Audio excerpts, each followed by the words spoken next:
هکک یا سکسکه. سکسکه یا هکک ناشی از انقباض غیر ارادی دیافراگم است که باعث بسته شدن ناگهانی تنابهای صوتی و ایجاد صدای هک می شود. این مشکل معمولاً پس از مصرف غذاهای سنگین، نوشیدنی‌های گازدار، هیجان و استرس ایجاد می شود. بیشتر هکک ها موقتی هستند و در عرض چند دقیقه برطرف می شوند، اما در برخی موارد ممکن است به دلیل مشکلات مانند آسیب عصبی، اختلالات سیستم عصبی مرکزی یا مشکلات متابولیک ایجاد شود.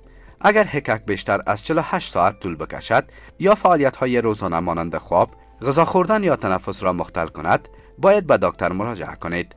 تداوی‌های معمول شامل دواهای مانند باکلوفن و کلارپرومازین، روش‌های جراحی یا تحریک عصبی و تداوی‌های خانگی مثل حبس نفس یا نوشیدن آب سرد هستند. تغییرات سبک زندگی مانند پرهیز از نوشیدنی‌های گازدار و کاهش حجم وعده‌های غذایی نیز می‌تواند کمک کننده باشد.